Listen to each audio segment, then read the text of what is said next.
Welcome. Sorry for the late start. Let me get that shut off.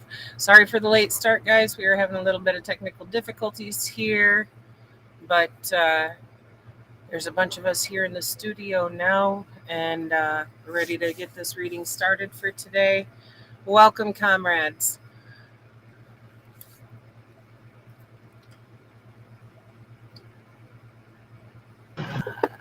Thank you.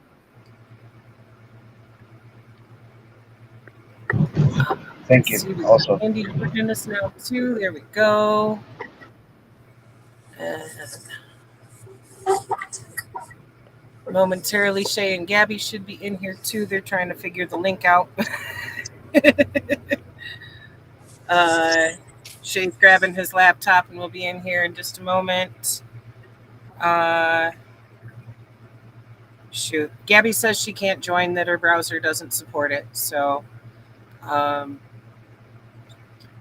that sucks. But at least there's a bunch of us here too. If everybody wants to say hello.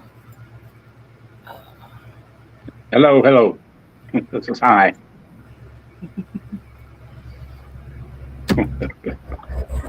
Hello, Andy. Hello, Andy. Hey, how y'all? Good. I can't open that door. Hello, comrades.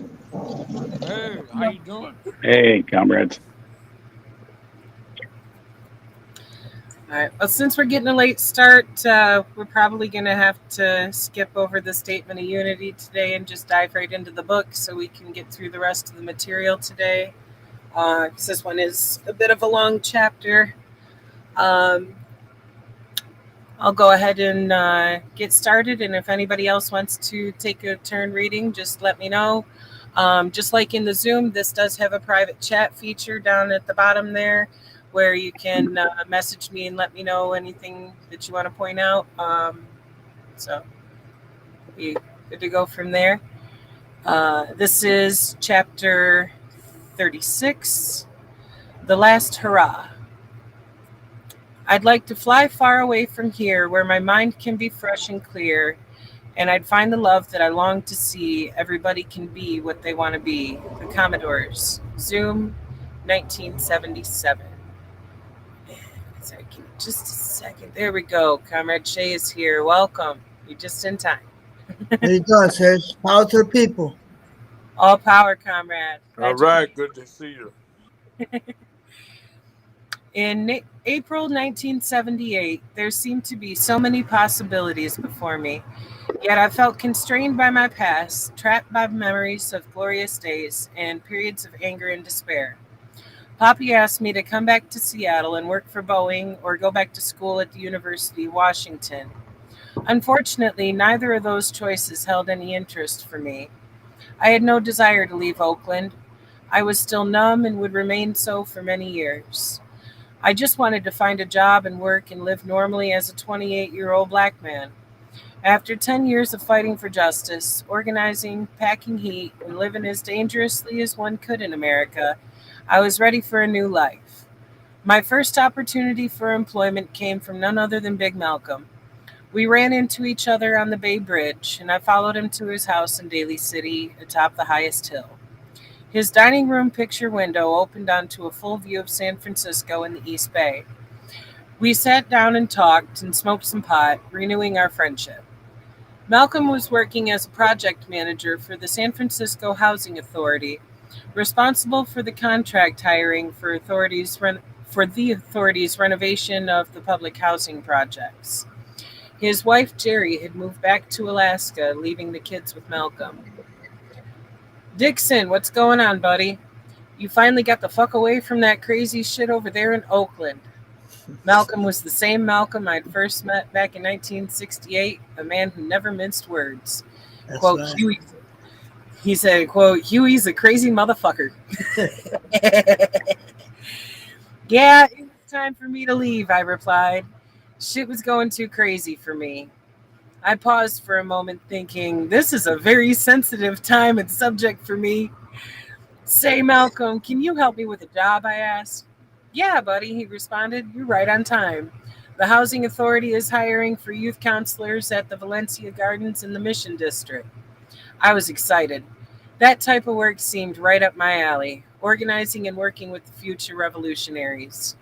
I put in my application, got an interview, and was given a starting date. Finally, I thought I could make some decent money and enjoy life. But it was not to be.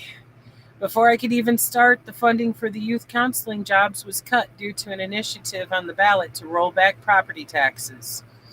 Property tax funds paid for many social programs as well as teachers' salaries.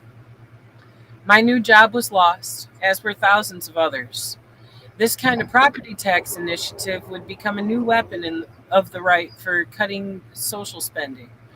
These initiatives would sweep across the country at a time when many of the cuts would result in the loss of frontline programs that might have helped stave off the crack epidemic just beyond the horizon. And it said this is something that is still ongoing today, where basically your education and your social networks there that are being funded by this, it's basically a fucking lottery. If you live in an area that has high property taxes, then okay, you get to have those benefits.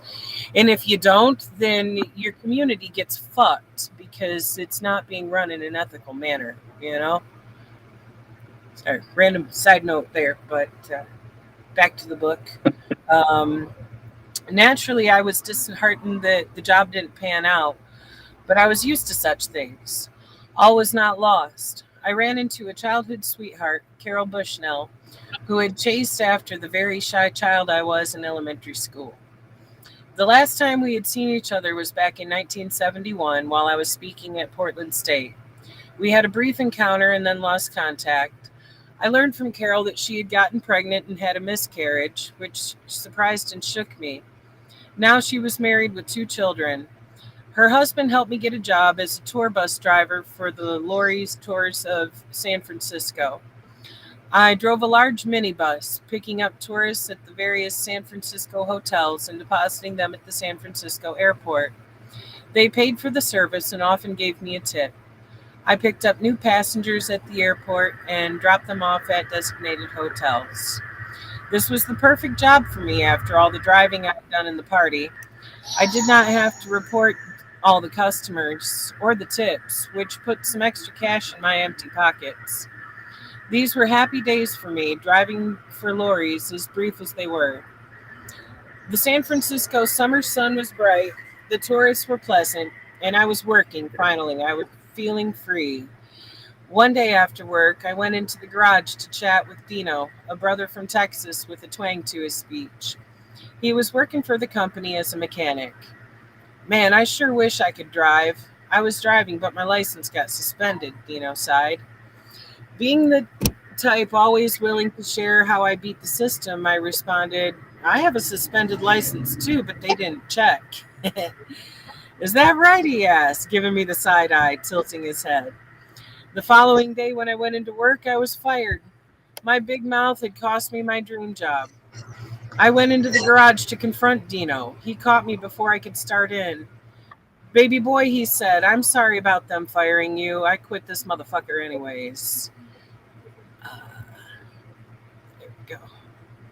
He took off his overalls and we walked out of the building together. With his bug eyes and thick eyelashes, Dino told me, baby boy, don't worry. He said, I'm going to teach you how to hustle. Meet me down at the club under the Embarcadero at 9 p.m. sharp. I was disappointed about losing a job I enjoyed so much, and I wasn't sure what to make of a character like Dino. For the past 10 years of my life, most of my time had been in the company of revolutionaries, organizers, and militants. This was a new world to me, and I guess a new era as well. That night, I met Dino at the club in Frisco's Embarcadero district. When I walked in, I almost didn't recognize him. There he was in all his splendor, as if he had switched characters. It was like turning a page in a book. He was dressed in a brown pinstripe suit, a pink tie, and a brown brim, holding a pool cue. Baby boy, do you play pool? Yeah, I play a little, I replied, even though I hadn't played in many years. Let me finish this game, he said. He quickly disposed of the cat he was playing and started counting his winnings. Dino could obviously play some pool. Man, there's a lot of money to be made in these streets. I'm going to show you how to make some money, he said. And that is how I somewhat reluctantly entered the fast life. It was a colorful world, sometimes a very fun and adventurous world, and often a dangerous place to be caught up. The Vietnam War had stepped up the drug trade, heroin in particular, which meant more money on the streets and more money flowing in the nightlife. The after hours scene was a separate universe of pimps and their prostitutes, dope dealers, gamblers, white collar criminals, and boosters, often sharing company with respected professionals and public figures. The fast life, as it is known in the ghetto, referred to the illegal subset of this world and was a vibrant element of many cities. Oakland and Frisco were no different. It was our black market, a hidden economy that permitted black people to survive and even thrive during very difficult and violent times. A community functioning within the larger community, the fast life had its own rules, laws, and morals, and violating one of these laws could be detrimental. It was an adult world, no kids allowed, a dynamic that would soon change. Pat had already been part of this world. Her father was a long-time old school hustler, as was her mother, who also played the numbers and horses daily. Pat's mother entertained boosters and prostitutes at her house and frequently babysat their kids. I can't talk. Along with taking care of a few foster kids. Yet most of Pat's 7 brothers and sisters worked legitimate jobs, except for Marvin, the younger son. Marvin was a well-groomed and very sophisticated pimp. Though he could not read or write, he owned a fleet of fine cars, including Bentleys and Mercedes. An anomaly amongst pimps, he didn't allow his girls to walk the streets or use drugs or alcohol. He sent his girls to Las Vegas to work at the Mustang Ranch, and they would wire their money to Pat, who was Marvin's business support and confidant. Pat transported the women from the Bay Area to Nevada. She helped Marvin with aspects of the business he did not have the skills for. Pat was beautiful and very intelligent, both sophisticated and down to earth. She had a knack for making money and acquiring nice things, mostly on the legal side. But from time to time, she dabbled on the other side, such as the hot jewelry she'd buy and sell, or the boosters who'd come by with trunkloads of stolen clothes that she'd buy for herself at a steep discount, and transporting her brother's cars or the women to Las Vegas. Like many black people at the time, she had one foot in each world. One thing Pat and I had in common was a taste for adventure. We both liked to take risks. When she wasn't working as a bookkeeper and I wasn't hanging out with Dino, she and I were out enjoying life. Or rather, she was showing me how to enjoy life, as I did not have much experience in that area. We drove down to Monterey and Carmel, spending days at the beach. We hung out in Santa Cruz, sipping margaritas, smoking pot on Union Street in San Francisco, visiting the clubs, or going to the racetrack. Although I was having fun, there was still a well of sadness inside me. My mind was attempting to understand and sort through the fallen house of cards that had made up my life so far. The death of Tex, the sudden self-destruction of the party, and the painful separation from Lola and the kids and the other comrades. These things were always lurking in the back of my mind. I also felt the need and desire to connect with my 2 children, Aaron Patrice and Nisa. And so, give me just a moment. There's a lot of staticky feedback coming from somebody's mic. So, my apologies. I'm going to mute everybody so that way the feedback stops. And when we're ready for discussion, y'all can unmute yourselves. There we go. Okay. One day, Dino called me over to his apartment in Frisco. He had a bunch of blank payroll checks he'd gotten from a girlfriend, a check protector machine, and a typewriter. We had bought several phony birth certificates from a skinny old brother with a storefront on Fillmore. For $50, he could create a legitimate-looking birth certificate with any name and birth date you chose. Dino and I went down to the licensing department to get state IDs for the birth certificates. The following Friday, Dino typed up the checks, using the check protector to enter the amounts and making them out to the names on the state IDs. So, baby boy, you gonna run these checks? He asked. I'll stay here since I did most of the work. Yeah, man, I'll do it, I replied. He handed me about 10 checks and off I went.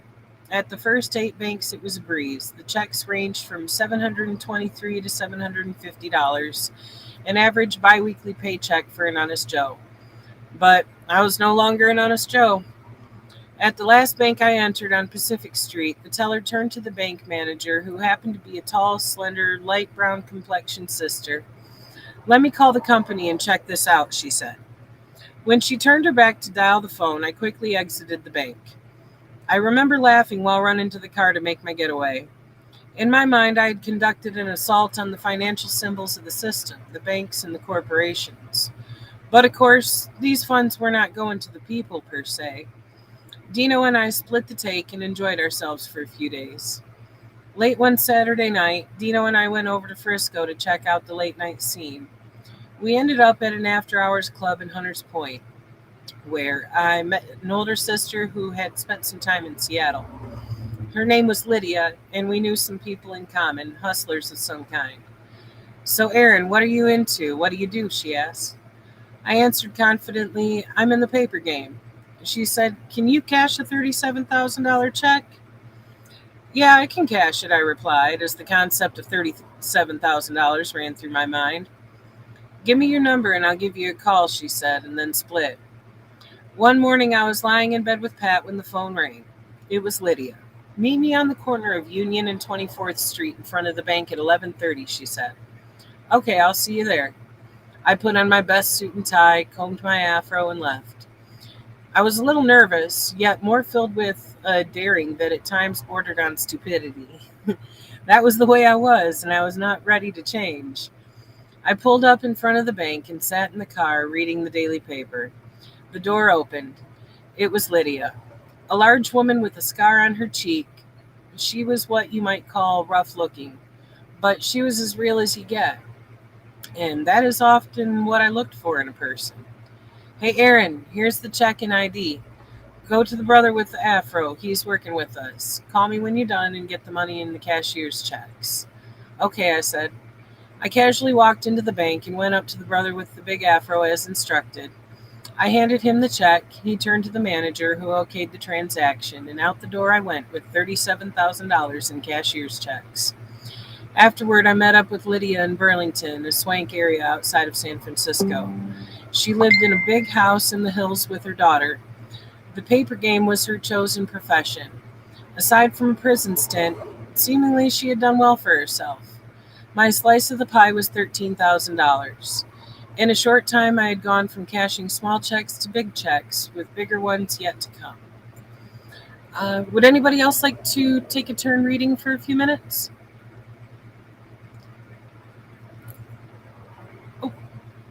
To put it, to take it and put it on my computer. I don't know how to do it. Okay.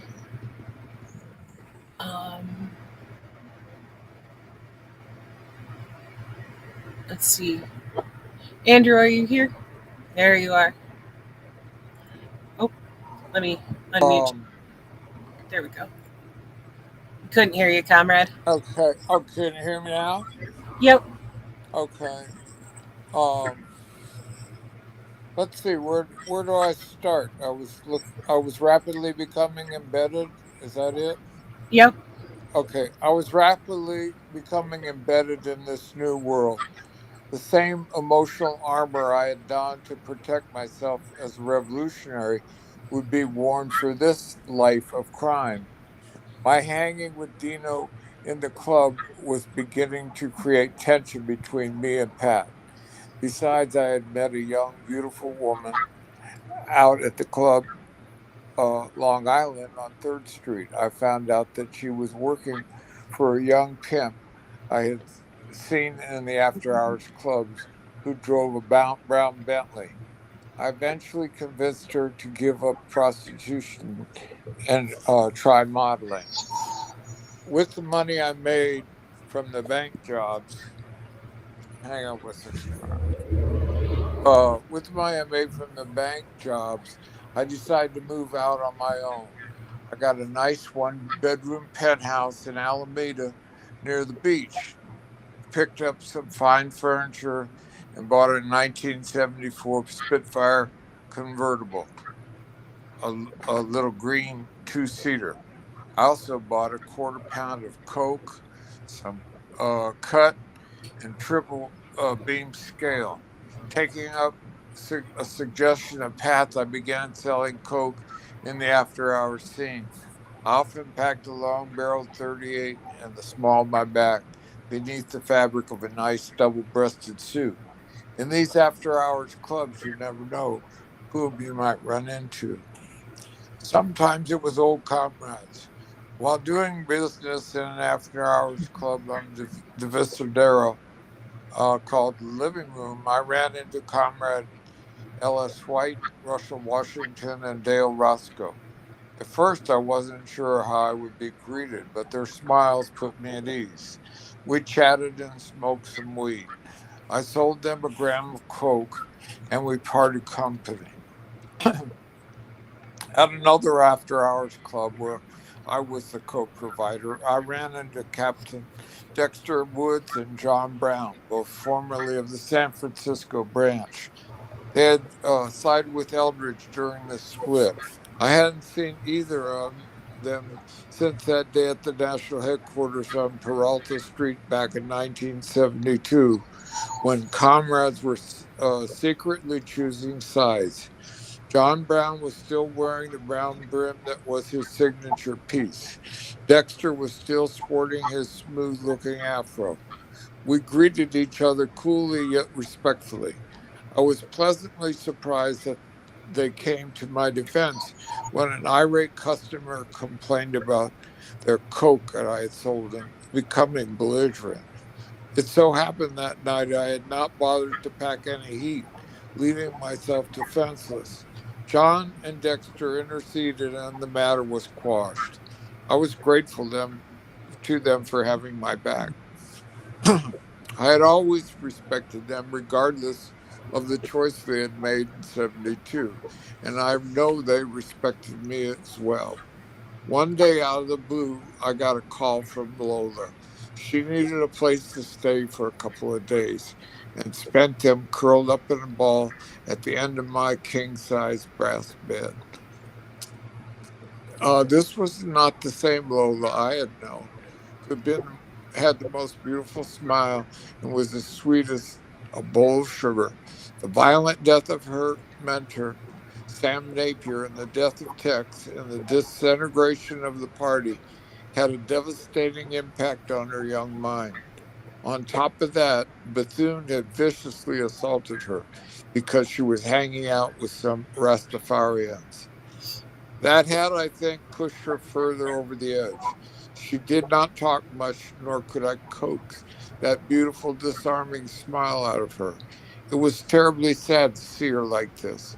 Eventually, she would take her younger sister Valerie and her two children, Natalie and little Damon, to Jamaica, where they ended up living in the mountains in a Rastafarian commune.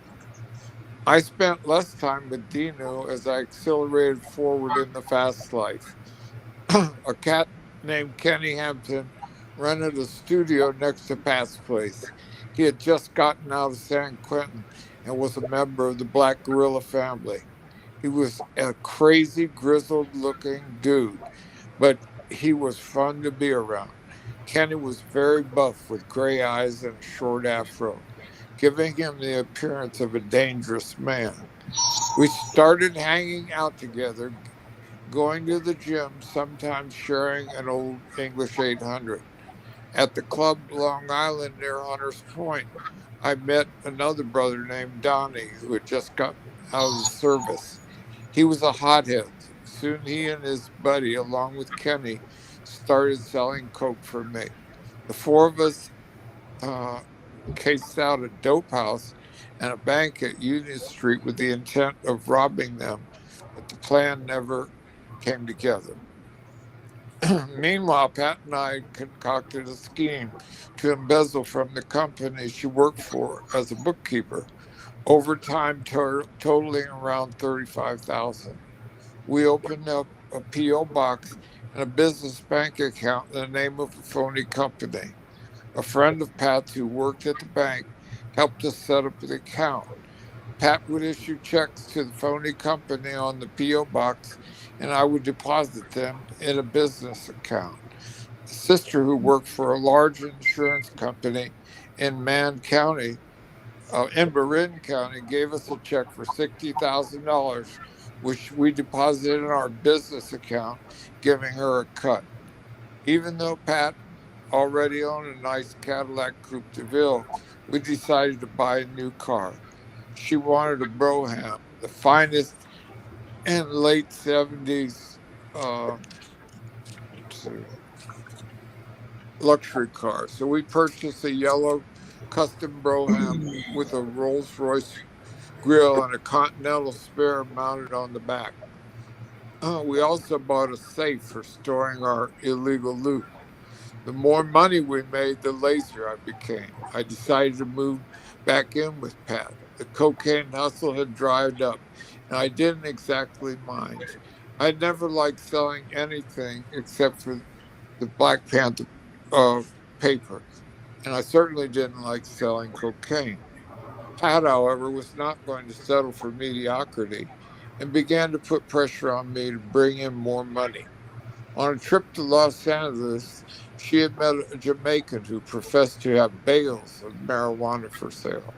I called him to set up a deal and paid his way to Las Vegas, where we arranged to meet for the transaction. I flew into the city of glitter and lost dreams, wide-eyed with wonder at the excessive wealth flaunted by almost everyone around me.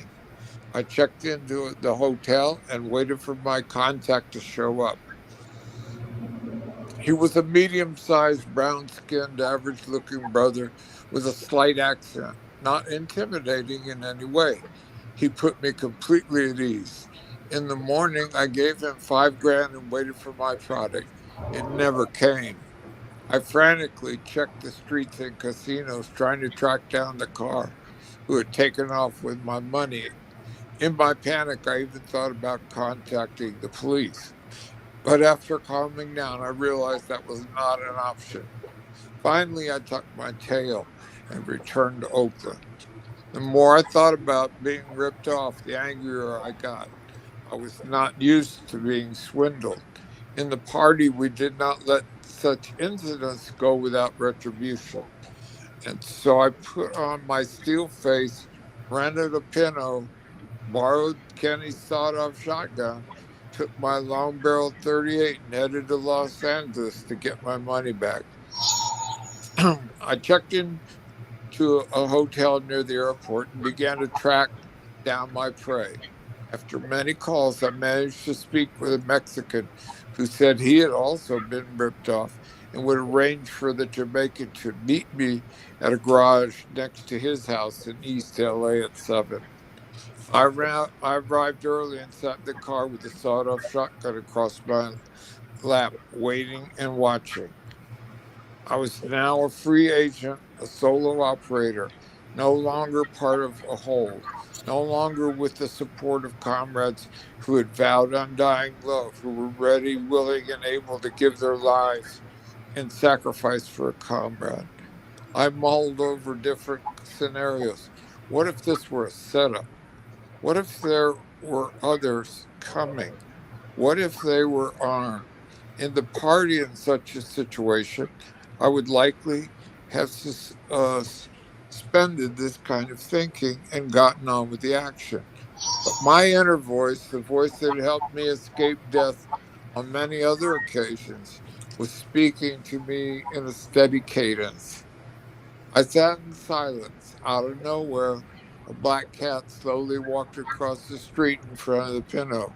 To me, that was a clear sign to abort this operation. I was mildly superstitious, but considered together, there were too many factors to ignore. I swallowed my pride, started the car, did a U turn, and drove off. I drove back to the hotel and put my artillery away. I went to a club down the street, sat at the bar, and ordered a margarita, trying to come to grips with my decision to retreat. People were dancing and having fun. It occurred to me that one of the bartenders looked familiar. I was taken aback when I realized it was Brenda Dunge, my first love. Aaron, is that you? I heard you were dead, she exclaimed when she saw me. No, I'm not dead, I responded. How are you? I asked, smiling and sipping my margarita. I left my family in Dayton, Ohio, moved out here with my boyfriend, she repeated. Brenda was as beautiful as ever. After finishing her senior year in Seattle, she had gone back to Ohio, married her fiance, and had two children. And now here she was in Los Angeles looking for a magic, different kind of life, just like everyone else who came to La La Land. I gave her my number at the hotel and left. I didn't expect her to call, but part of me was hoping to have the chance to catch up with her. After all, she was my first love, but I never saw Brenda again. A few days after I returned to Oakland, Pat was informed that the FBI had visited the bank that held our business account. She and I had given our oath to each other that we would not go to prison. Now we had to make a decision. In panic mode, we opted to sell her Coupe de Ville and Datsun and left the Broham with Big Malcolm. My Spitfire had been stolen. We put our belongings in storage and rented a car for a long distance getaway, swapping out the license plate to avoid being tracked down by cops. Greatly complicating matters, Tanya had finally decided to let Aaron Patrice, now 10 years old, come live with me. He arrived in the middle of all this. And Mildred Center, the medical student who had volunteered at the Panther Clinic, the only woman I had ever called my true love, got in touch to say she was coming to visit. She would be arriving in San Francisco airport the same day Pat and I planned to go on the run. The timing could not have been worse. To have my son and to be with Mildred were two precious things I had dreamed of, even though I had done little on my end to make them happen. It was excruciatingly difficult time for me and no picnic for Pat either. My actions over the previous year and a half had been reckless as anything I had ever done.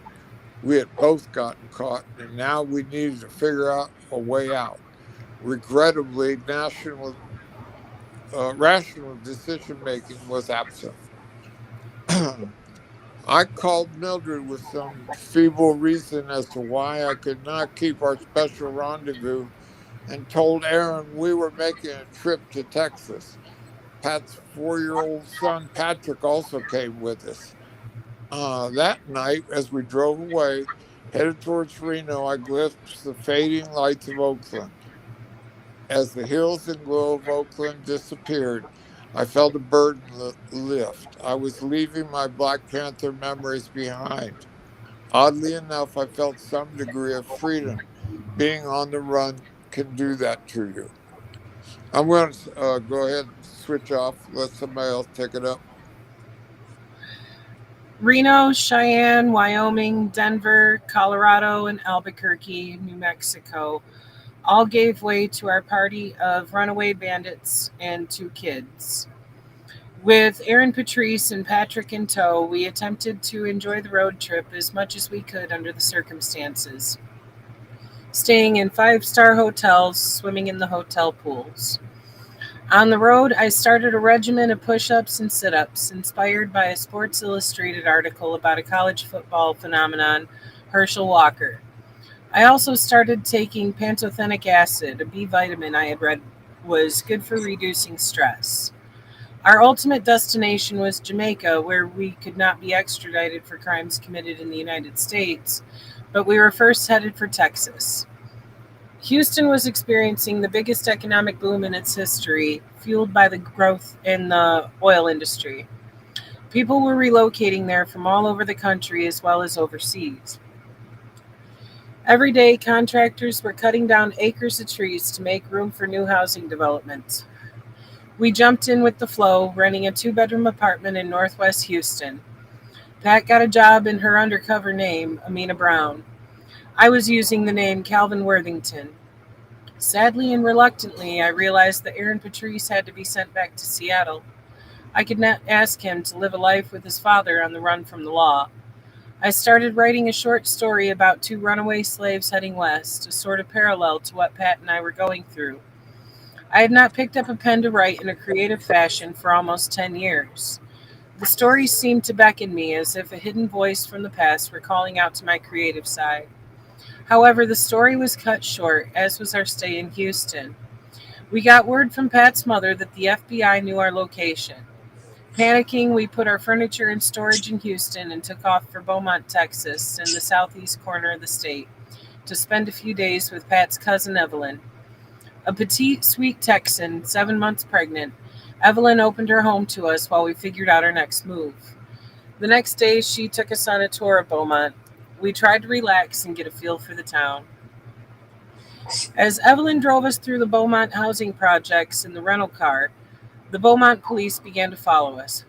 Until now, we had gotten nary a glance from the authorities. We did not look like Texans, and why we ended up driving through the projects I can't recall, but it was enough to raise the suspicions of a small-time Southern cop.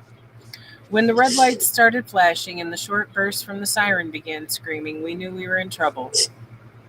My mind began to spin. Evelyn stopped the car, got out, and waved back to the police car. Pat and I got out with little Patrick, acting nonchalant as if this were just a routine stop. Neighborhood residents were walking around, not paying us or the cops much attention, as Evelyn engaged in conversation with the officer. We knew that if the cops ran the license plate number, they would discover the rental car and license plate did not match and would eventually figure out that we were fugitives. Pat, I, and little Patrick began walking toward one of the buildings, talking to the residents, acting as normal as possible. Once we got to the building, we ran inside, going down a long hallway to another door, exiting the building, continuing across the street and over an embankment until we came to a main road. We caught a cab back to Evelyn's house, grabbed our belongings, and caught a cab to the train station. An hour later, we were on a train to Chicago. We had barely escaped. Evelyn was our sacrificial lamb. We felt bad for putting her in this situation, but knew that if she were to be arrested, they would not hold her for too long. On the train, we got a private compartment. Pat and I did not say much on our journey through the deep south up to Chicago. Excuse me. I wondered what little Patrick was thinking and feeling throughout this ordeal. The stress on Pat and me had been ebbing and flowing. Sorry, just a moment. Train going by being loud as hell. Okay, I think they might be done honking their horn now. The stress on Pat and me had been ebbing and flowing and was definitely a high tide during this time. In Chicago, I would have the opportunity to see relatives I had not seen in many years, although this was not exactly the occasion I would have chosen. But we had mastered the art of making the best of it. We arrived in Chicago with our suitcases and caught a cab to my grandmother Dee Dee's house. Despite being an unannounced visit, she was happy to see us. My grandmother was as gracious as ever. She lived alone in the large house on 71st and Calumet, the house full of memories of Granddad. He had passed away in 1968 while I was in New York preparing to go to the UN with Eldridge and others. There were so many childhood memories of Chicago in that house, memories of love and tradition, of childhood exploits and family unity. I thought about my father and his happy-go-lucky ways, always looking forward to the next adventure. My mother and her nurturing kindness. My brothers and sister, my cousins, Mark and Keith, how we used to run up and down these streets, dashing through the alleys in search of excitement and forging alliances with the neighborhood kids. Those were sweet memories I had forgotten. For now, we tried to make the most of this trip. My cousin Mark took us around to the tourist sites as well as local favorites. I visited with aunts and uncles and other relatives, not giving a hint as to the troubles that had brought me to the Windy City. I was no longer the quiet, shy, considerate little boy I had been so long ago. I was now a man trying to find my footing on shifting ground. After several days, Pat connected with relatives in Louisiana and decided to go there for a while, taking young Patrick with her, with plans for us to meet up back in Houston. I spent time hanging out with Mark, going on wild goose chases and odd adventures. Running low on cash, I began my $100 a day hustle, a con I had learned along the way. I would purchase a $100 traveler's check, report it stolen, and in the meantime cash it with my phony ID. Then I'd get reimbursed for the stolen traveler's check. This kept a little cash in my pocket. Mom, my grandmother on my mother's side, took me to visit my grandfather, Bop Bop, who had been stricken with Lou Gehrig's disease and was in a convalescent hospital on the outskirts of Chicago. I remember slowly walking into his room. I was not prepared for what I would see. There in a low-lying bed lay Roy Sledge, my grandfather, born in the same month as I was, and whom my grandmother and mother said I so strongly resembled. He could not speak or move a muscle. The degenerative disease had robbed him completely of his physical capabilities. When his gaze set upon his favorite grandson, the only thing he could do was release the tears from his brown eyes. I sat there holding his hands, gently rubbing his forehead. Bop Bop had always dressed in a dapper suit and hat. He was a perfect gentleman and a man of few words, a man of respect and honor. He had taught us so many fundamental life skills: how to properly shine our shoes, how to be neat and clean and pick up after ourselves, how to be courteous. I loved this man as I loved Granddad. I knew that Bop Bop would soon be joining him and the rest of our ancestors. I kissed Bop Bop on the forehead before I left, knowing I would not see him again in this lifetime. It was a very sad moment, yet I could shed no tears. It would be a long time before a tear would fall again from my eyes. I sensed that somehow, as crazy as this journey was, Bop Bop had been waiting for me to come say goodbye. Only a few days after my visit, he succumbed to the destruction of the horrific disease. Ma was stoic, almost detached from the slow decline and death of her companion. She and Bop Bop were a contrast. He was the only one who could keep her judgmental ways at bay. He always did special little things for her. During his illness, she traveled the long distance by bus, standing at the bus stop in the freezing Chicago winter and then walking almost half a mile to the hospital to wash him and comfort him. When my mother found out the bus stop did not have a shelter or bench, she called the Chicago Transit Authority to complain. Those trips took a terrible toll on Ma's legs and made it difficult for her to get around in her later years. I had not seen Ma or communicated with her since 1968, when my arrest led to Seattle's first large-scale rebellion and landed Elmer and me on the front page of the Chicago Sun-Times. At that point, she had disowned both of us. By now, she was not particularly overjoyed to see me. I could only hope that our next meeting would be under better circumstances. A few days later, I was on my way back to Houston. As the Amtrak train roared through the flat heartland of Nebraska, Oklahoma, and finally Texas, I pondered my next move. I had no idea how I was going to connect with Pat, who was also on her way to Houston. I had no money left, nor any place to lay my weary head once I had arrived. All I had at my disposal was a gold and opal ring that Pat had bought me, and unfortunately I lost it on the train. I also had one last valid credit card, which I used to check into the Marriott in downtown Houston. After my third day, the front desk informed me that I had only one more night before my card reached its limit. I'd still not been able to locate Pat. I had to do something. I needed one last stroke of luck. The next morning, I dressed up in a nice suit, combed my hair neatly, and left the hotel, hoping for something to happen. As I walked down the street, I saw a cute little sister with an afro, bright eyes, and a curvy body. She smiled at me, and I smiled back. I met her for lunch, and she volunteered to pay. Her name was Sheila. I explained my situation, minus some details, and after her workday was over, she picked me up at the hotel and took me to stay at her place. After several enjoyable days with Sheila, I finally connected with Pat, but continued to see Sheila on the side. Patrick, and I got another apartment. Pat got a job, and I began looking for one. I had heard that Dino was in Houston working for his father's excavation company. I drove out to the site where they were clearing land for the new developments. There was Dino sitting on top of a backhoe, handling the heavy equipment like an old pro.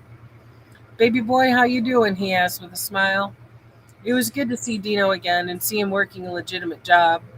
He was, after all, no more a hustler than I was. He had gotten swept up in the California fast life just as I had. I'm glad he was able to move on from California without any serious consequences. I said goodbye to Dino and continued on my journey. I answered an ad for a youth program coordinator. Two black women had received a large government grant for their nonprofit and were setting up a youth services bureau. They were so impressed with me that they hired me to develop and run the entire youth program. Finally, I thought, maybe things are coming together for us. Maybe we would eventually be able to reach our ultimate destination of Jamaica. A girl Pat's mother had fostered came out to stay with us while she tried to kick a heroin habit. I should have anticipated that an addict and fugitives would be an unwise combination. One of Pat's cousins also moved in to help us pay the rent. At the time, all seemed well. We were like one big happy family. Pat and I became known as Bonnie and Clyde to our associates. Pat and I began to feel at ease, which was always dangerous when you're on the run from the law. I woke up early one Friday morning, looking forward to starting my new job the following Monday. I was excited about what I might accomplish with my new position, and that the two women had enough confidence in me to offer me this opportunity to help build their organization. From my work with the party's team program, I brought a lot of experience that could help these sisters get their program off the ground. Nevertheless, I was still cautious given the circumstances under which I was living. Things could come crashing down at any time. I went out on the porch and picked up the morning paper. The sun was bright and the day felt as if it would be a good one. Pat, however, was not feeling well and had decided not to go into work that morning. The constant stress was beginning to take a toll on her body. I sat on the couch and opened the Houston Chronicle to read the news of the day. Suddenly there was a knock on the door. I got up and asked, "Who is it?" The response startled me. "Is Aaron Dixon there?" No one in Houston aside from Pat called me Aaron. I answered, "Aaron doesn't live here." Then came, "Federal marshals, open up." In confusion, I ran upstairs to the bedroom and quickly woke up Pat. I pulled on a pair of pants and looked out the bedroom window, thinking perhaps I could escape down the tree next to the window. But there was 3 men in suits looking up. Just then, the front door burst open and marshals ran in with their weapons drawn, yelling, "You're under arrest. Put your hands up." It was over. There was no escaping now. Guns were put to my head as I was ordered to the ground and handcuffed. Pat was handcuffed as well. We were taken down to the police station and booked into custody.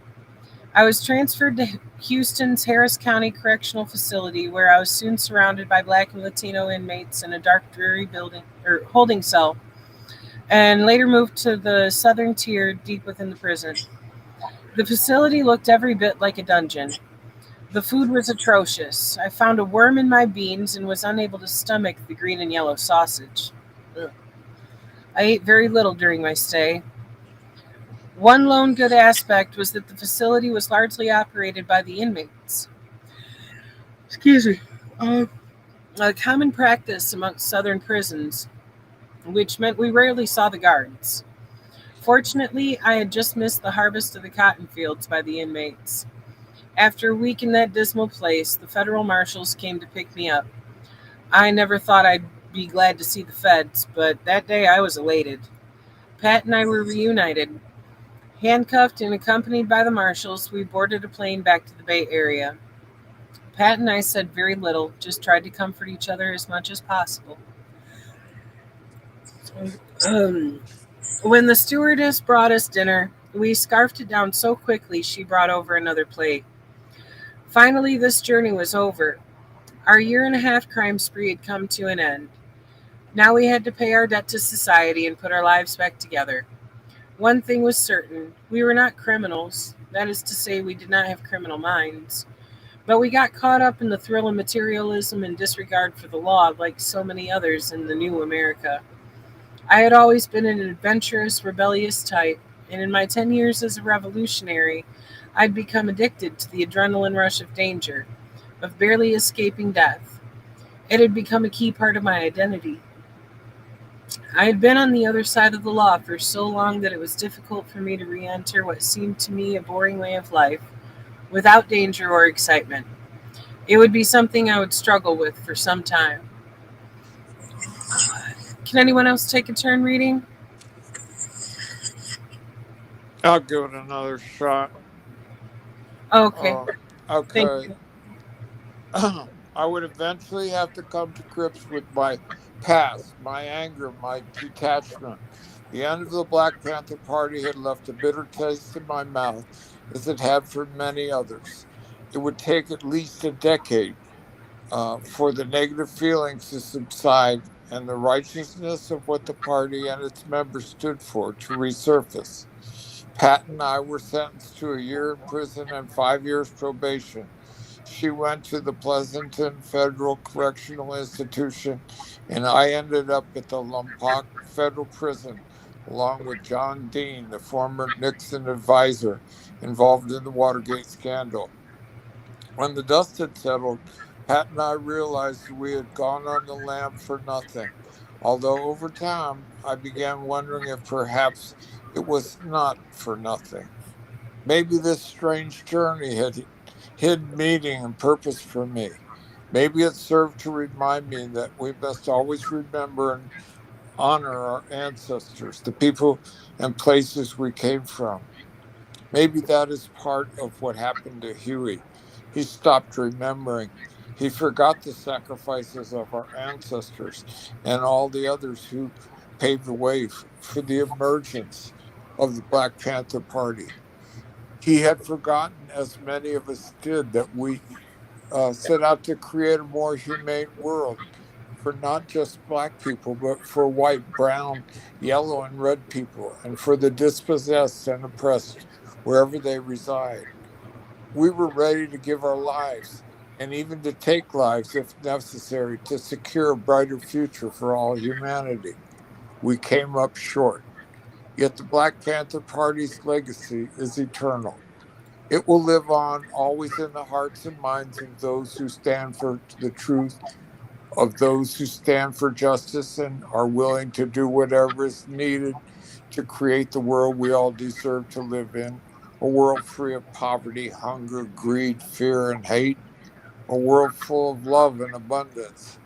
I have no regrets about my 10 years as a soldier in the Black Panther Party.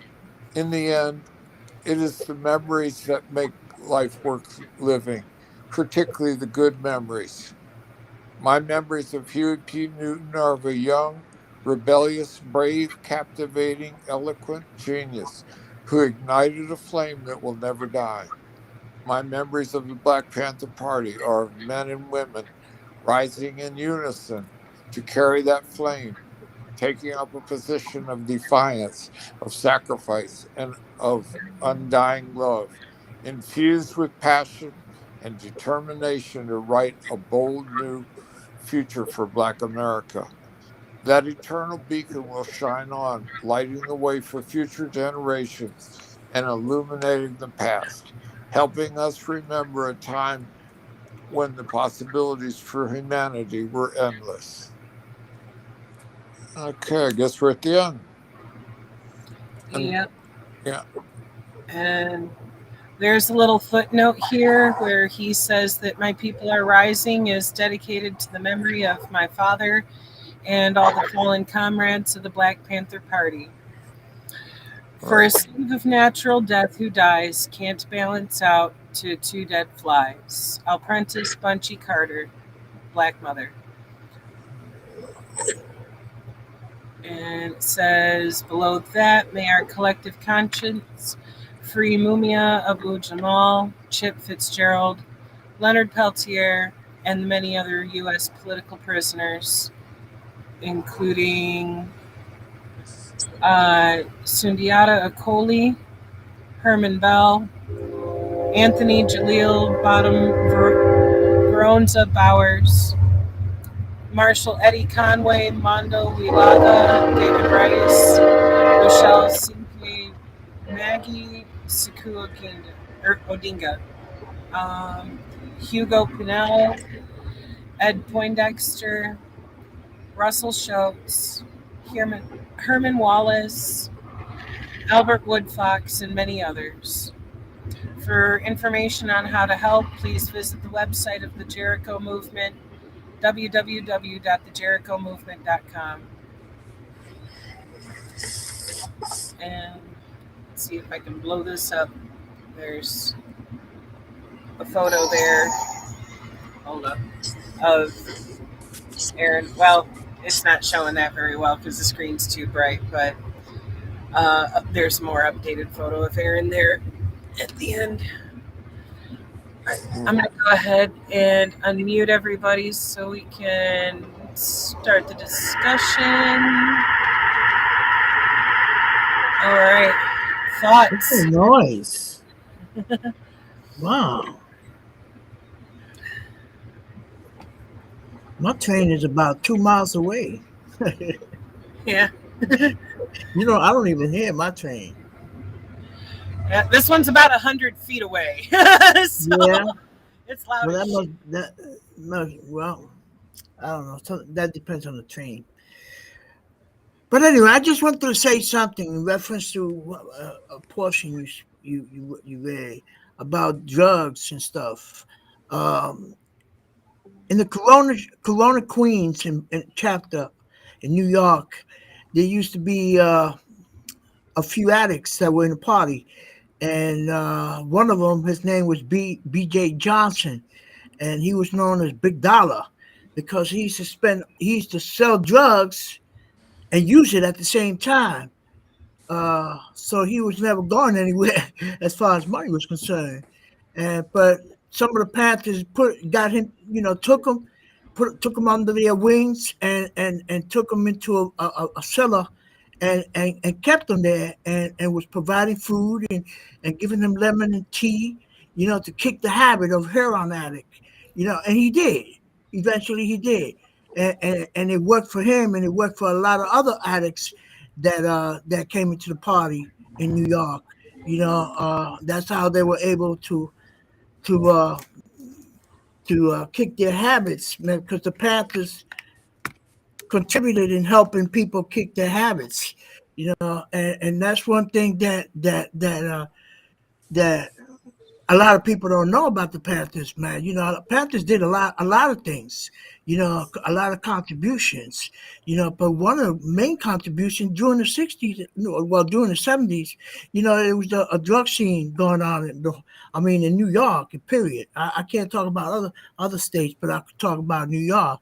And a lot of Panthers that came into the party, not all of them, but a lot of them that came into the party came in strung out on drugs.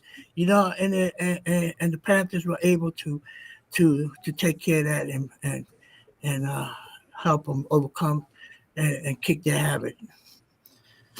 So that's what I just want to say on that, at least for now. Yeah, sadly, it's still a pervasive issue. Yeah, it's still an issue. And I mean, it's been made exponentially worse by people lacing the shit with fentanyl, making it even more deadly and that much more important for us to have things like the Narcan on hand to be able to revive people if they overdose and whatnot. That harm reduction is incredibly important. Yeah, definitely.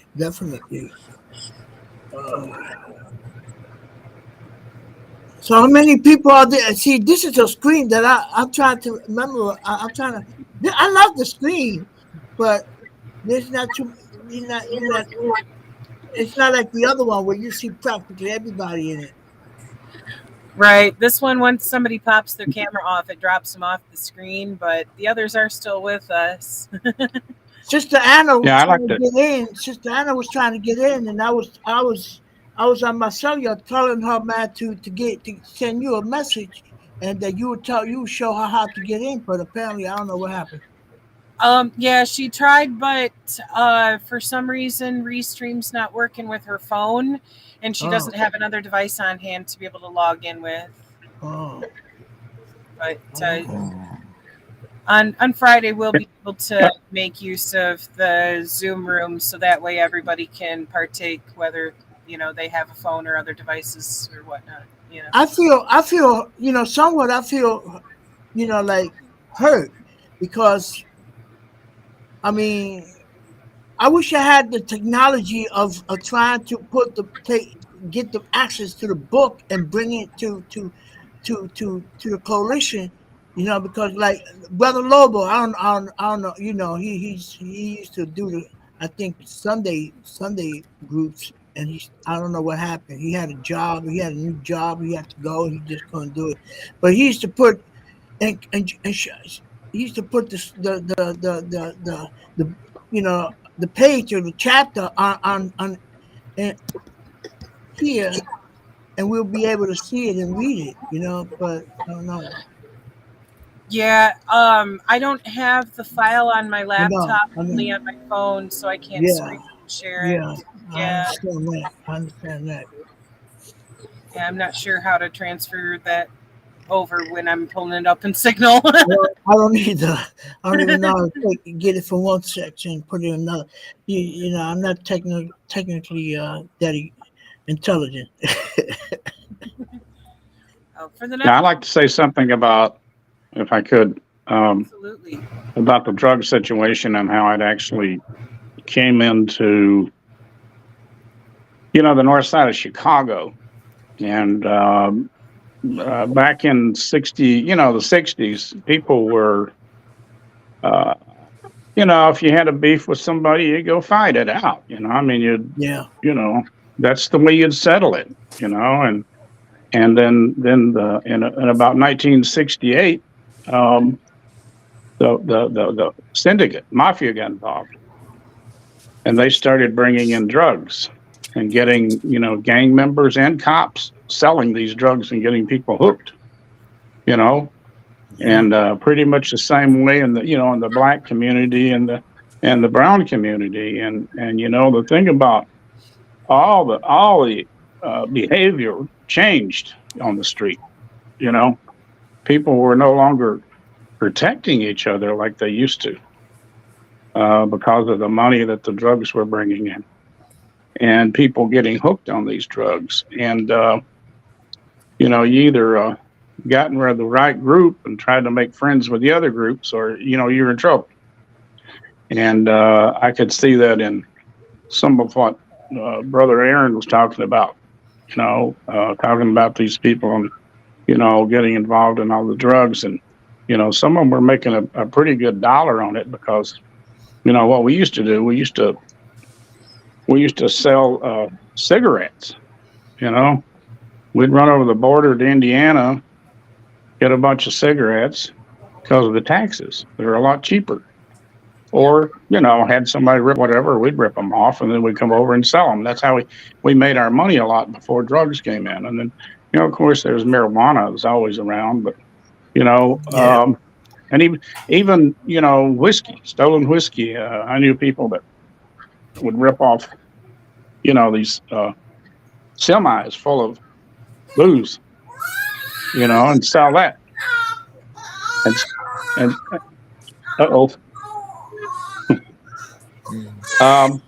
So Mute me for a am I minute. disturbing somebody? Okay. But yeah, My little nephew. I'm sorry. That's my little nephew. Yeah, but that's the way it was. And I had people I knew on the street would turn totally against you. Their minds would be influenced with this drug, and would even get more violent than they were. I knew a couple of guys on the street that would they would rob people, and this is what they wouldn't rob the people on the street, but they'd rob people in the neighborhood, started robbing them. And one particular time, these two individuals knocked a guy in the head and couldn't get a ring off his finger, so they broke the finger off. They were just high as hell.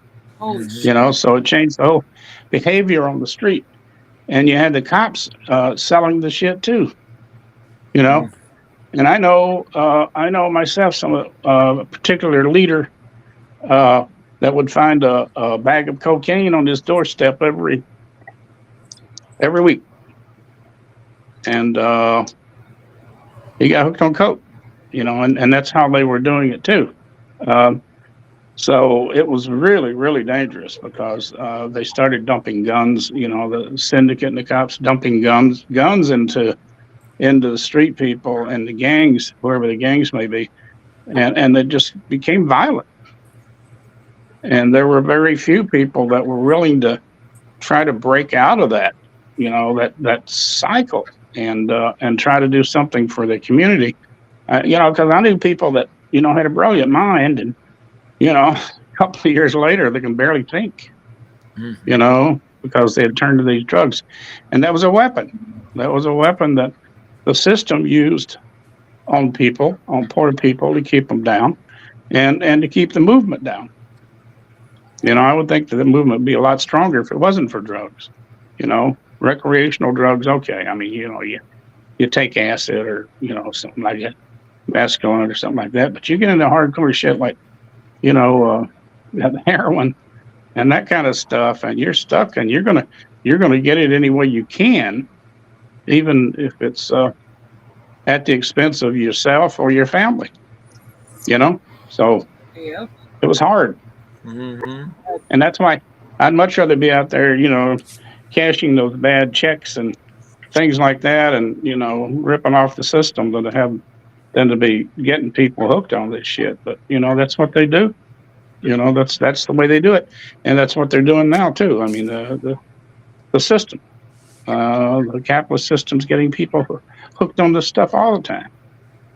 And now killing them with fentanyl. Mm-hmm. And that's trouble. But anyway, I just wanted to put my 2 cents in there on what that street life was like at that time. We appreciate it, Comrade High. Yeah. It's one of those things that really destabilized a lot of our communities, and I think that was definitely a facet of COINTELPRO there to dump crack and heroin into the communities and to all the major cities to start with, because that destabilized all the revolutionaries who had been coming together. Anybody who got caught up either needing to sell to make money or, find some way to make money, or people who got hooked. And yeah, I agree with you. Like you said, once you're on that type of shit, that's the sole focus of your life, of got to make the money to get the next fix. Everything. And the Panthers realized that, so they were out there trying to help, the people in their community that were hooked on this shit, And I think they were one of the first to do that as really as an organization, Yeah. Comrade Andy, you had some thoughts you wanted to contribute?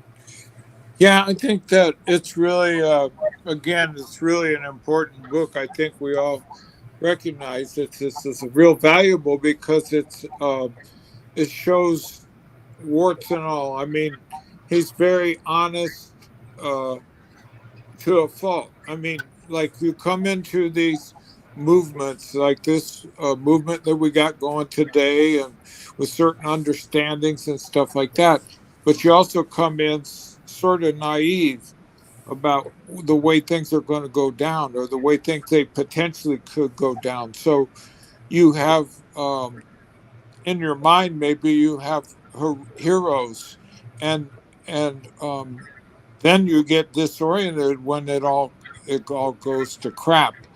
Now it's not ever all gone. It never all goes completely to crap, and I think that's Aaron's story is one of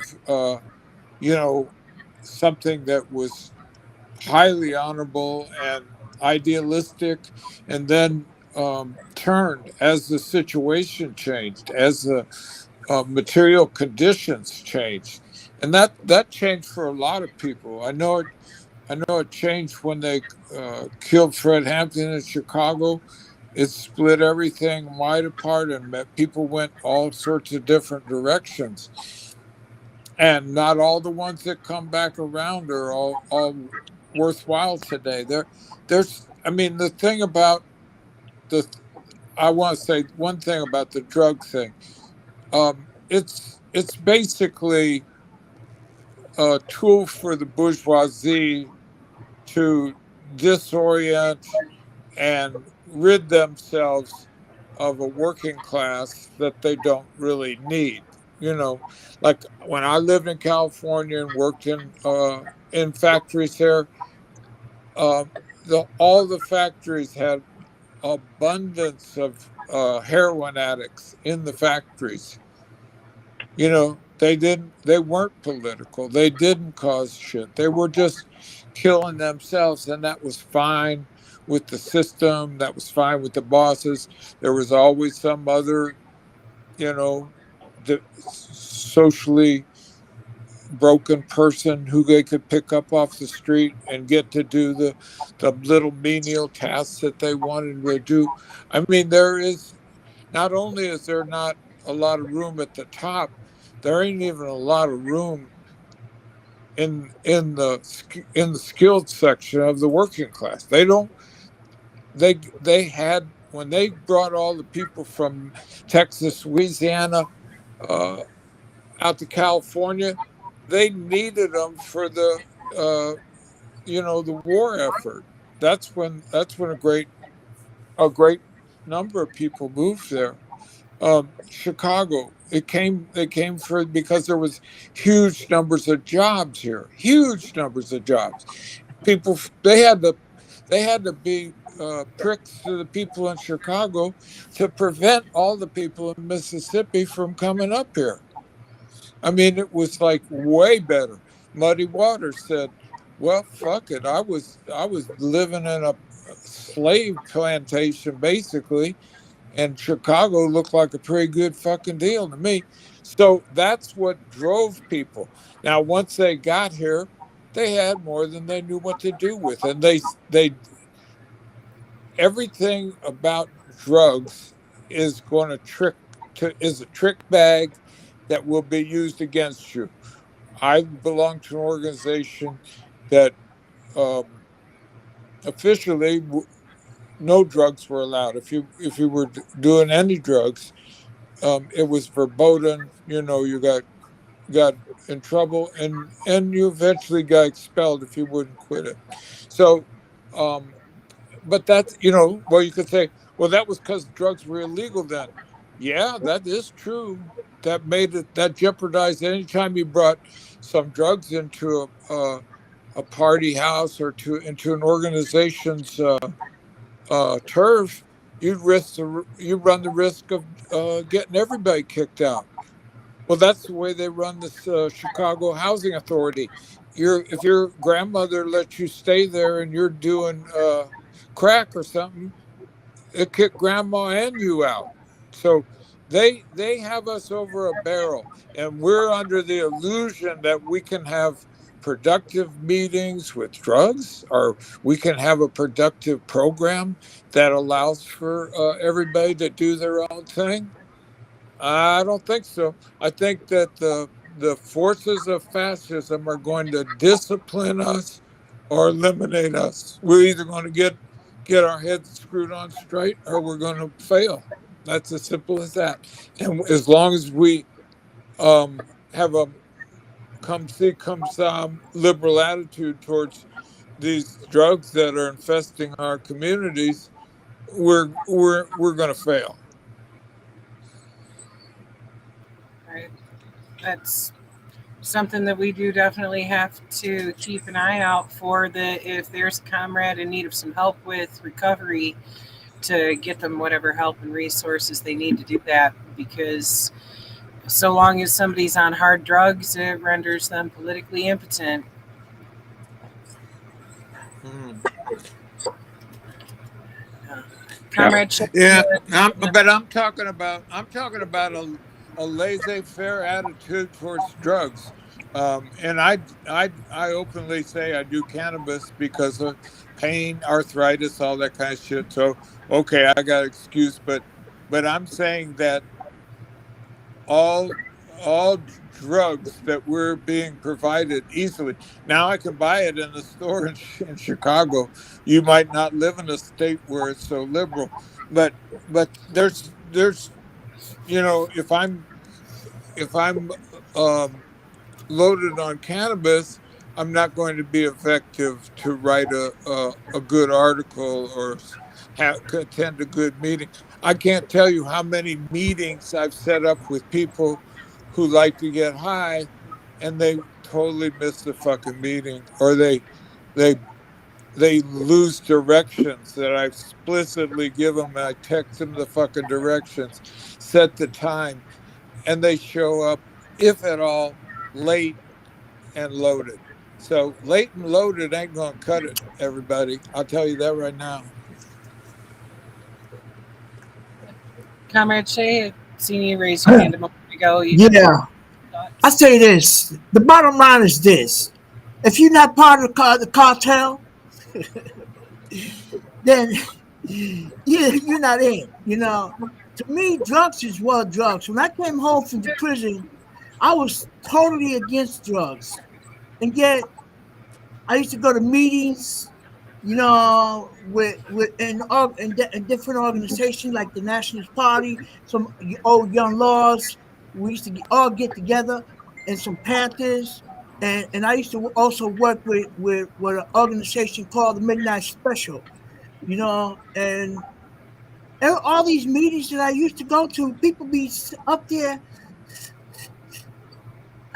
I just couldn't see it, man.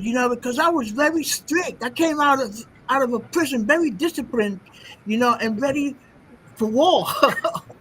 And here I am involved in my comrades, my brothers and sisters, and they were smoking in meetings, smoking and snoring a little bit.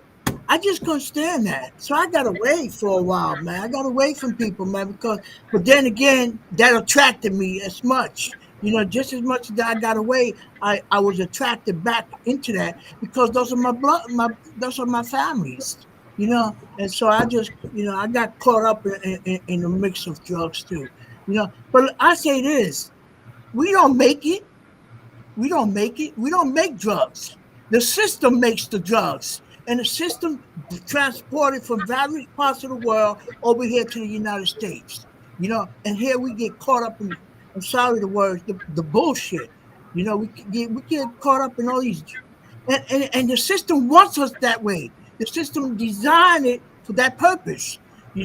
So that all the organizations, including the Panthers, the Young Laws, the Brown Berets, the White Panthers, and all these other groups, SDS, because I knew a lot of SDS people, and they too, man, used to be smoking weed. I just couldn't understand it.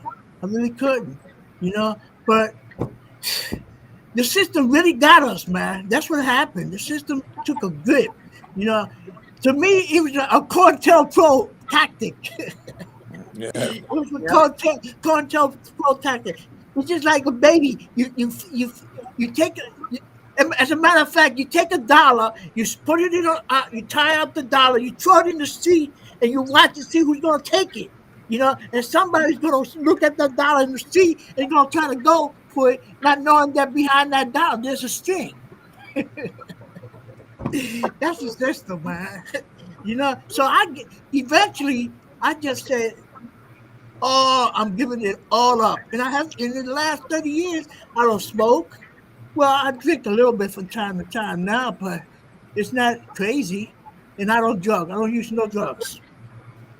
Because I just can't, man. Because it's not the system. The system created it to kill us, and it's killing us. That's the right. bottom line. That's right.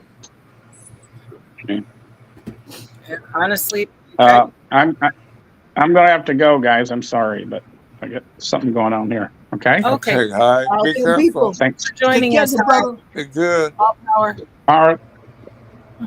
All power to the people. It's been great. People. Love Talk to you guys later. Love you. See you later, bro. All power, guys. All All power. right. Hope to see you Friday, comrade. Oh, I think I will. I'll talk to you. Awesome.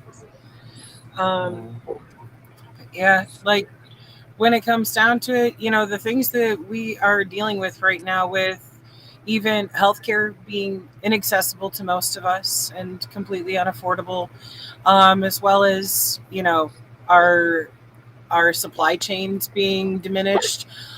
Things are crumbling, and there's so many facets that come into play there that about a little over a year ago, I weaned myself off of the nerve blockers that I've taken for many years due to a spinal cord injury. So that way I could actually work on, finding other methods to help control that pain. And, cannabis has always helped with that. So Yeah. I've had to, find some balance with that of like the medibles and wax and whatnot that are a little more effective than flower.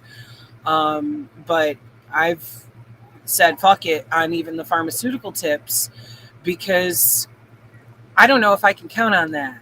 I don't want to still be dependent on that if everything, starts to crumble and then not have any access to that and have to go through a hard withdrawal from nerve blockers and whatnot. So I did it slowly where I could readjust and get used to that. I'm sure y'all notice when we're in here that I'm constantly adjusting how I'm sitting. That's because of those damaged nerves right there. But at this point, I at least do have it mostly under control with cannabis. And so I'm thankful for that. But like we were talking about the other day, Andy, when it comes to meetings and stuff like that, like, no, I'm going to wait till afterwards if I need to smoke anything extra to actually really calm the nerve pain, because I'd like to be able to focus when we're having these discussions, you know. Otherwise, nope, I refuse to take opiates too. Like my doctors had fed me opiates for many years because of the spinal cord injuries. And it's been almost 11 years now since I told them exactly where they could shove those pills, because all that shit was give me side effects. Fuck those opiates. I had an old friend in Oakland. I used to go and he lived in the projects, and we used to get together every once in a while, and I would go to his house, and we'd sit and talk about all sorts of stuff. And he was political in one sense. He's a World War II veteran, but he was also real cynical about changing anything. And one day he pulled out a cigar box and he opened it up. He said, "You see all these damn drugs that they given me?" He said, if I'd have done half of them, I'd be dead right now." Yep. And he was right. I mean, and that from any angle that you look at it, this system, as it crumbles, as goes into a desperate death throes, it's going to be worse. It's Yeah. and they don't give a shit about us. That's the Nope. main That's the bottom line. Okay, well they want to talk this and that. They're going to do this and that. We got a brand new mayor in town. He said he's gonna help these young people, and he's gonna control these police and this and shit. Well, these young people, they don't have no jobs. They don't have no nothing. They went off. They've been going off in these flash mobs. They did another one last night out in the suburbs, and the people out there were shitting their pants because all of a sudden they got all these kids they don't know what to do with. They're running and trashing stuff, and it's like, well, I thought you said it was all going to be nice and everybody's going to get a fair shake. There's nobody that can save this system. There's nobody that can really reform it or address the critical, dangerous nature of what it means to be a dying empire. This fucker is going down fast, and a lot of innocent individuals are already being hurt. And it's the duty that Aaron talks about at the end of the book, where he regains his clarity about what it was all about. What's this fucking journey all about? I've been on it since I was 21 years old, and I didn't know what I was doing. for a long, long, long, long time. I tried and I tried and failed. Um, but now I think I know. I think I know that we're at the end of the line as far as America it goes, and what's going to happen next is totally up to whether we can build a revolutionary class conscious movement in this motherfucker, because it's never been done before. Mm. Sister Sen, can I ask you a question? Fire Mm. away. Yeah. Are we on YouTube live? Yes. Oh, okay. Because on the side, I see some people talking, and I said, "Huh? They ain't in the group." Yep, I those are said, they comments ain't in the coming. group. They're making all these discussions, but I ain't seen them. And now you tell me, yeah, okay. Yep, there's it's streaming to the YouTube channels for the Second Rainbow Coalition and for We Are Many, as well as onto our Facebook, our Twitch, That's good. That's and good. something else I forget. So we're contributing to educating some of these knuckleheads, man. Don't want to change. Yeah. Right. And simultaneously fattening up our own FBI dossier. Yeah, That that too. That too. That too. We gotta. You know, in some of my videos, man, I always saying, "Greetings, brothers and sisters. Greetings, comrades." From now on, I'm going to say that, but I'm also going to say, "Greetings, enemies." Yeah. Right. They don't Greetings, enemies, they don't because miss they're much. there too. They're listening. Oh God. When we went down to West Virginia from California, um, we moved into a trailer down there. We were going to do work among mine workers and people down there. We came from California. We were radicals and stuff, and there was a big strike going on down there, and a bunch of stuff that was real political, but also real volatile and dangerous. And the Klan was involved in the union, and all sorts of shit was going on. It was a big, big deal. But it was about 1975. Anyways, the first day we got in the trailer, and we thought we were fooling somebody, the FBI rolled right down in that little gully that we lived in, and they waved at us. They waved. It's just like Queen Elizabeth's wave. Hi, we know where you are, motherfucker.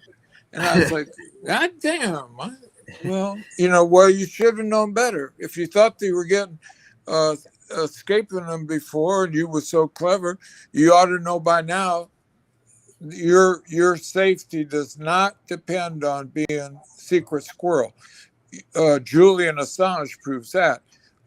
Your safety depends on being inseparably connected to the masses of people in this country who are desperate. That's who loves you. That's who's going to help you. You know, I went to Puerto Rico. I went to Puerto Rico years ago, and one of my uncles, who at the time was alive, and he was a lieutenant in the precinct, and so he used to live right downstairs from where we were at. So my sister used to tell me, go downstairs and talk to talk to, I forgot his name, but go downstairs and talk to what you call it. And I said, yeah, okay. So I used to go downstairs. Mind you, I was recent, just coming out of prison practically, so I used to go out. One day I said to him, oh yeah, Victor. I said, Victor, let me ask you a question. He said, yeah. I said, how many people have you killed? And he said, I ain't killed none yet. I said, if you ain't killed none yet, why you got a gun? And he said, why you ask me these questions? And I told him, because I'm a communist. He said, what? You're a communist? I said, yeah. You scared? Why should you be scared? You got a gun, don't you? And he said, so we chatted and chatted for a good while, and eventually, something, and I don't think it was for me, my reason, but he left the force. I think there was a scandal that jumped off or something, and he left the force, And then I said, now you're a common person, ain't you? He said, yeah, I am. He said, now you should. I thought you should join the Communist Party. Because I said, now we common. Me and you are common people. That's right. That's a day when you know it's on, because like I remember watching the Iranian Revolution on TV, and I saw these cops were beating these people with long handled clubs. Yeah. And this one cop stopped beating the people and shot the other cop. And I said, well, there you go. That's when it's really going down.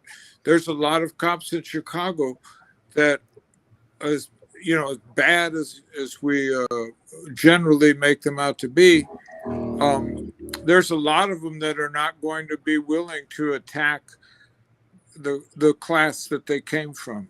That they're not going to be willing to go into these communities. Some of them will. Some of them will do any damn thing. Always have. But to exploit the weaknesses in the system means that you have to look around and say, how are things falling down? Where is that weakness? Because you can't perceive the weakness if you're just like going and basing everything on generalities.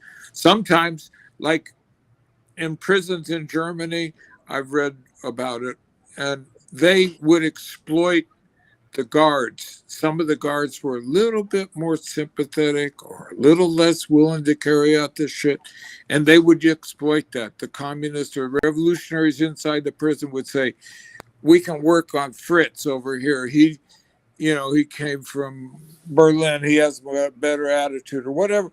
You gotta be discerning as a revolutionary. You can't be just like, one size fits all. You have to look at every situation. The Attica Rebellion, after the Attica Rebellion happened, after they massacred many of us, the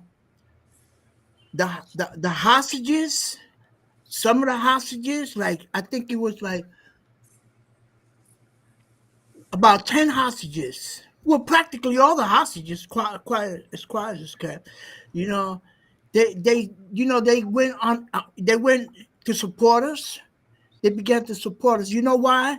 Because when them scumbags when they came in shooting, they shot at everything that moved. They didn't care who it was. They didn't even consider the fact that there was police. Well, there were guards. There were hostages. They just came in shooting, and they shot their own people. And so the ones that survived, they looked at that. They say, damn, man, this system is shot our own people. Not only that, you know what else they did?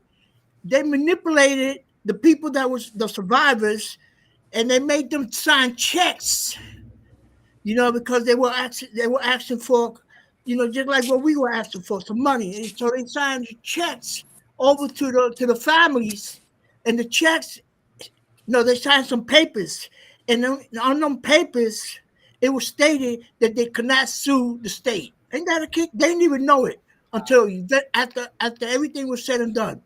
We sued the state, and we won. I mean, we didn't win because it wasn't about money, but we got at least $12 million out of them, and 4 of those million went to the attorneys because they deserved that money. They did a lot of work, on our behalf. And so when the hostages' families, they attempted to sue the state, they couldn't sue them because they already had a contract that they didn't know it was a contract stating that they couldn't sue. Ain't that a kick in the ass? Yeah. You always got to read the fine print. Huh? Always got to read the fine print. The fine print's gonna fuck you. They didn't read it because they thought, man, that they were comrades. Those are their comrades that did that, and they finally realized. Right. They finally realized, man, that they were on the wrong side of the line. They should have came on our side, and together we would have fought a heavy struggle and win. Right. But they didn't because they felt that they were police and all that. And look what happened. Being a police, they got slapped in the face by their own. You Yeah, they know. do. Yeah, yeah. So the system, man, I mean, when you look at it, police actually, I don't know, I'm just assuming now, but the police, the police that those in the corners and stuff like that, they don't make that much money. Mm-mm. They don't make that much money. It's just like the police that were working in Auburn. I mean, in Auburn and in Attica, in Greenhaven, all those prisons, they wasn't making that much money. You know. Well, and I know, like, I had a friend that was locked up in Kentucky, um, on some bullshit charges and stuff, and the people that were locked up in the jail were all from coal mining families. They were almost all Southern Appalachian whites from Kentucky, West Virginia, and the guards were all from the same family. I mean, you have people where cousins are guarding their cousins because the one that got laid off finally took a job in the prison industry. That's the biggest, fastest growing industry in Kentucky and West Virginia. It's taken people who are screwed up on fentanyl and every other damn thing, who used to be coal miners. They're all locked up and their cousins are guarding them. That's the way, that's the real America. One half of the working class is being used to kill the other, oppress the other. Yep. Yeah, yeah, And yeah. it's being driven even further into fucking oblivion with this private corporate fucking prison shit. Have anybody ever seen this book? What's that? No, can't see it quite. What's the name of it? It's backwards. Revolution in our Revolution in Our Time. No, I don't believe it has. The name of the author is her name is Kala Magoon. No, I'll have to look it up. And it gives a whole history of the Black Panthers. What about this one? Has anybody seen this one? The Black Panther. I just heard about that one. I was reading a review about that one. I'm currently reading both of those books, man. I don't know which one to finish with. There's so much information. It's crazy. Oh, they both sound like good ones to add to the list for this reading group. Yeah. Well, one of the things that I was thinking about, another takeaway, was that there are chinks in the armor. Like we can't just like front about like things that when real problems arise, and as they did with the Panthers, and as real problems develop and break things up, we have to recognize that stuff. It's better to recognize it way ahead of time and prevent it. We can't front everything off as just some kind of tough guy operation. I think that when Aaron talks about Huey wanting everybody to get with the Godfather persona, it's like that's a bad sign right there. That's a real bad sign. I mean, like in Chicago, there's a lot of young people that still talk about Al Capone and what a badass he was, and he was very good at PR and keeping himself out of the joint. He started the first soup kitchens in Chicago. He had the jazz clubs. He funded all the jazz musicians. He built the entertainment industry in Chicago in the 1920s. He had a finger in everything that made money, and he only got caught because he had crooked books that he kept. But he was definitely not a should not have been mistaken by anybody as a revolutionary.